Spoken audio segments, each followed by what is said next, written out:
and today you will listen to my coworkers and I talking about digital citizenship. And well, this is a very important topic of nowadays because it's a new age, and we need to be updated of all this virtual world and also be conscious of the responsibility that you have in your hands. I mean, is your life being public? So you need to take care of that. So if you have been felt down in the dumps because people might have been bullied you because of something that you post in social media, or a bundle of nervous because you texted to somebody that you thought that were your friend, and something really personal, and now you're afraid of this person share your information, or maybe you shared your personal information to a stranger and now you realize that it wasn't a good idea. Let me tell you that you are not alone. Many people have committed that mistakes, and we are here in this world to learn about our mistakes. I would say that nobody in this world is perfect. And also as a campaign, we are here to teach you how to manage your social media in order to avoid these kind of situations. So, suggestion number 1, to take control of your virtual life and respect others' privacy. I would say that apart from education, the word empathy is the most important here. You have to put on the other person's shoes before do a comment or before share something that is not your business with everybody, because when you post something on social media, it's with everybody. So this behavior not only can affect to that person but also can affect to you. You can be jailed for things like those. So if maybe you don't have developed empathy yet, at least think about the consequences for you, because that can cost you from 2 to 5 to 55 years in jail. So the second point is be aware about the information that you share. Phrases, photos, locations, and whatever aspect that you share about your life. Your personal information such as your email address, your phone number, and even your full name. I advise you to use a nickname. And the third one is change your privacy settings on social media. Let me tell you that you can block a person if it's bullying you or if you don't like the things that they post or do. You can choose to have your profile private. With this, you avoid strangers in your social media. You have the power to limit who can see your posts and information. And last but not least, read the social media sites term for you to know what you are agreeing about your personal and private information. Now I want you to watch a video with me that can make you be aware of the way you manage your social media. So let's see.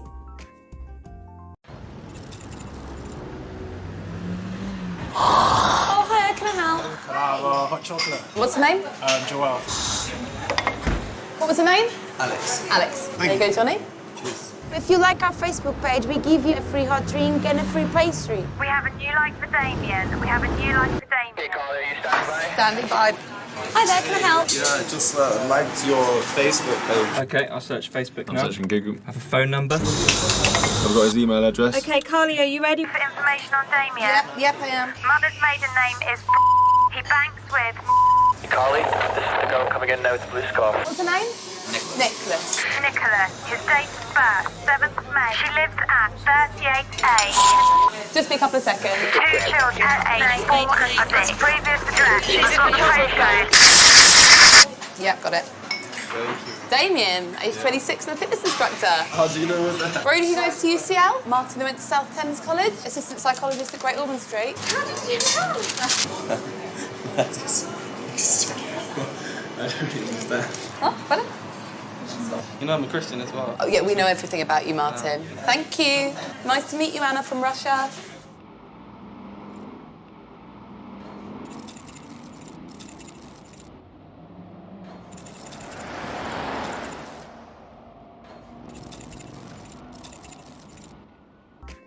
Well, I hope you have learned a lot with my information.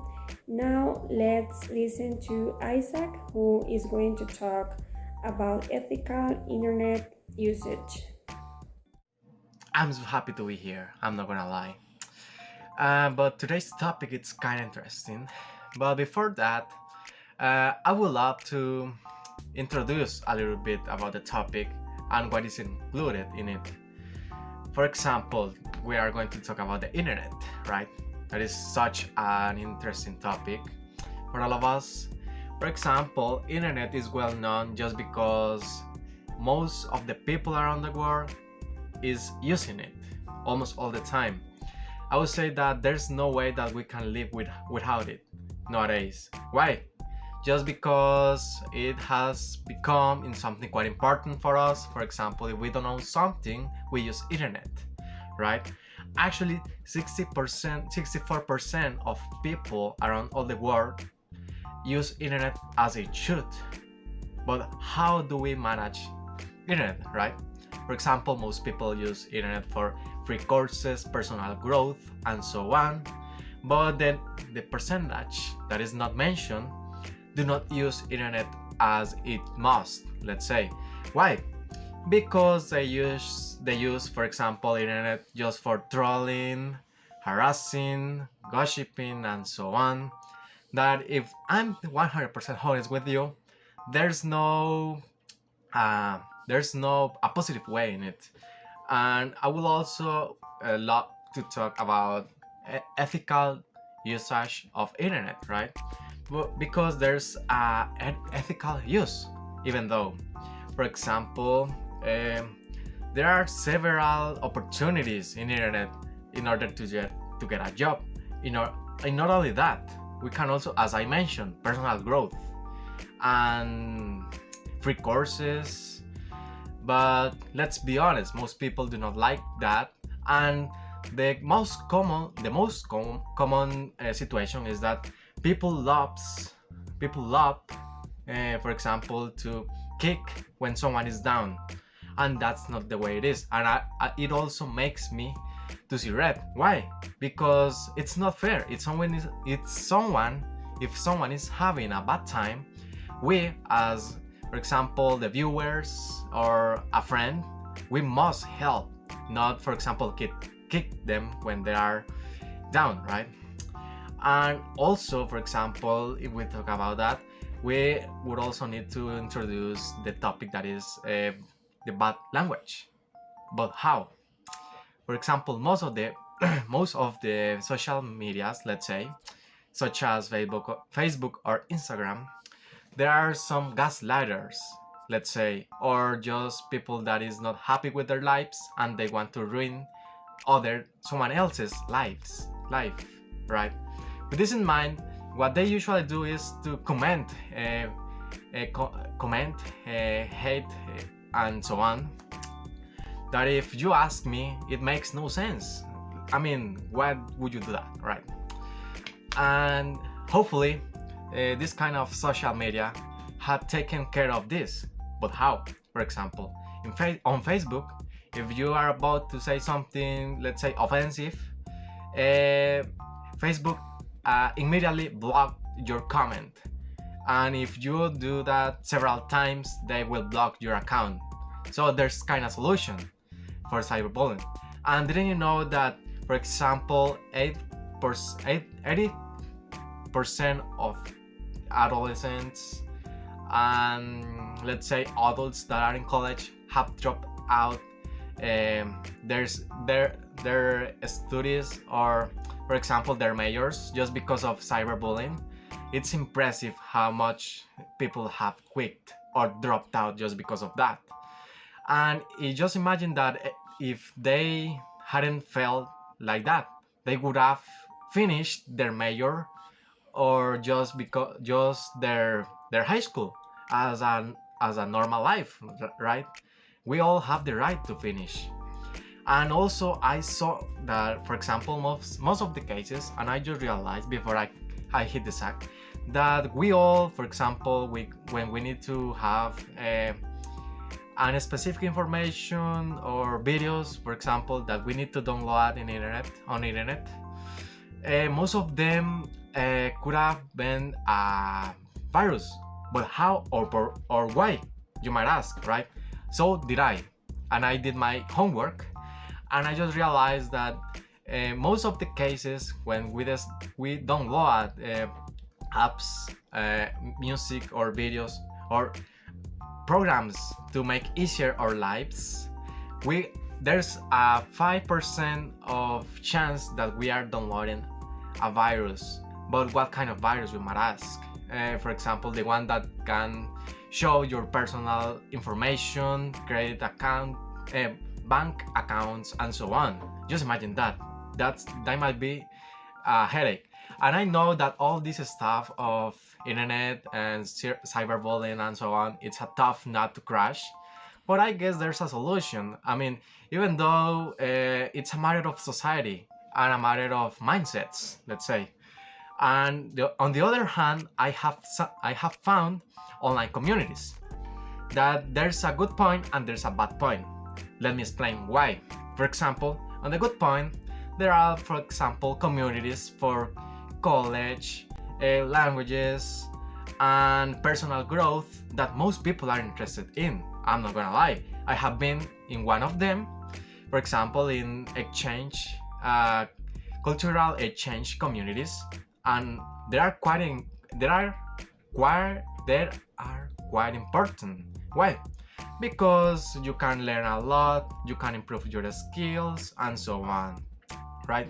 But on the other hand, if we talk about the bad side of all this, there are several kind of communities that are looking forward to showing the bad things of people. And let's be honest, who cares?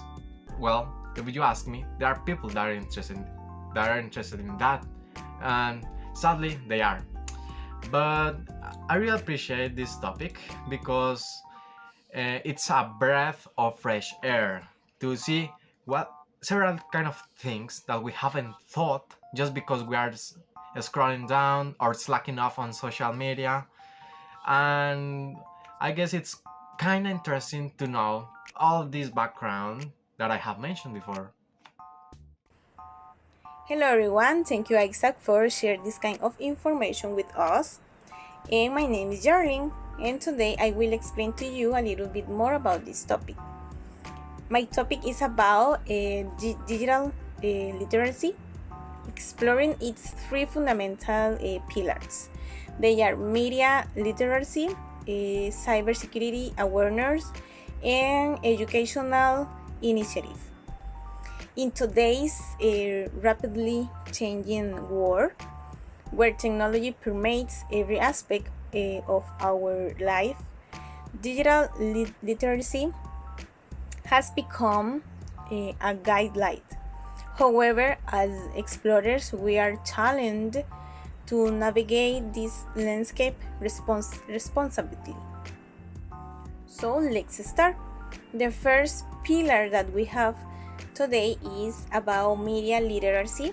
We must analyze the information with a critical eye. At its core, media literacy is the ability to navigate, evaluate, and interact with digital content effectively. It empowers us to distinguish between credible information and disinformation. As well, we have another point that it is critical analysis by honing essential thinking skills. We learn to identify potential biases in different TA between fact and opinion in media content. Moreover, we have another one that it is evaluating news sources. Armed with these skills, we can critically evaluate news sources, verify information, and combat the spread of misinformation. And the last but not least is about empowering digital consumers. Media literacy enables us to make informed decisions and contribute to a more responsible and ethical digital society. The second topic that I would like to share with you is about cybersecurity awareness. In my opinion, this topic is the elephant in the room for society. If we had taken care of cybersecurity in the past, we couldn't have had somebody steal our information that maybe some people could face during their life. So we have 6 points that I will share with you. The first one is about the digital vulnerability. Our cybersecurity becomes paramount as we embrace the digital world. Cybersecurity awareness projects against threats to our personal information and digital access. The second point is about strong passwords.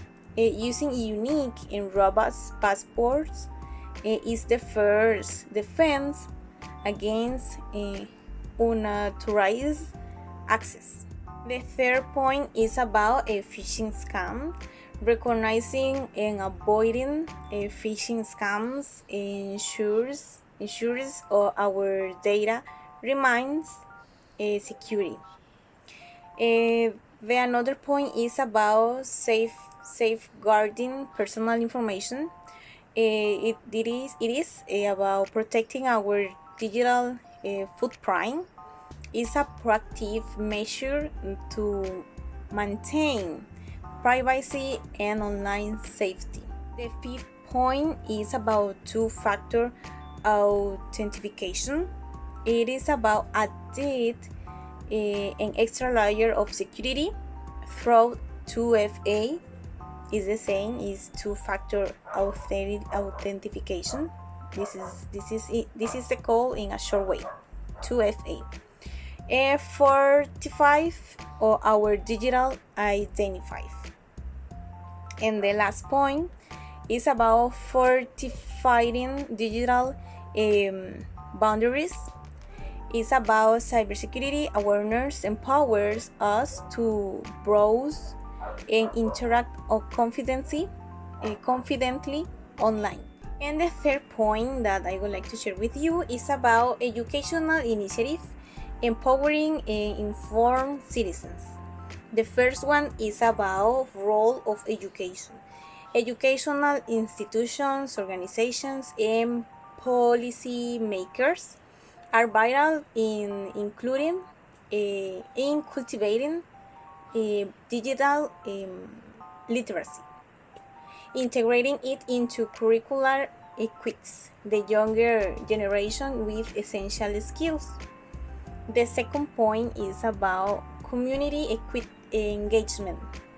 A non-profit organization hosts workshops and provide resources in ensuring people from all backgrounds can participate in the digital age.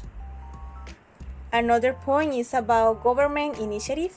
It is about the campaigns that government promote online safety and ethical digital conduct. Another point is about lifelong learning. Digital landscapes involve swiftly continuous learning and enables enables us to adapt to emerging technologies as a challenges. And the last point, but not least, is about success stories. Through this initiative, countless individuals have gained the skills so navigate the digital world confidently and responsibly. Okay, if only we had conscience about educational initiative, we would have had online safety and ethical digital conduct. In conclusion, remember that promoting digital literacy is not just using technology; it's using it wisely and ethically. As well, media literacy equips us with the tools to analyze content and discern through from falsehood critically.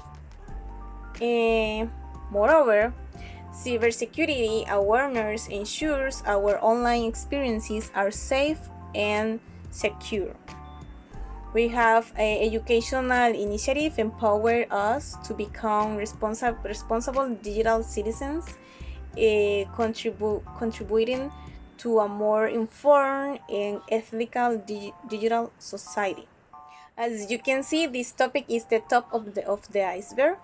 We explain a little bit about it, but let us embrace the responsibility of digital citizenship, continue learning, and actively participate in initiatives that foster digital literacy. Thank you for your time, and let's embark on this journey to navigate the digital landscape with knowledge, awareness, and responsibility. Please leave your opinion below in the comments. Thank you so much for your attention.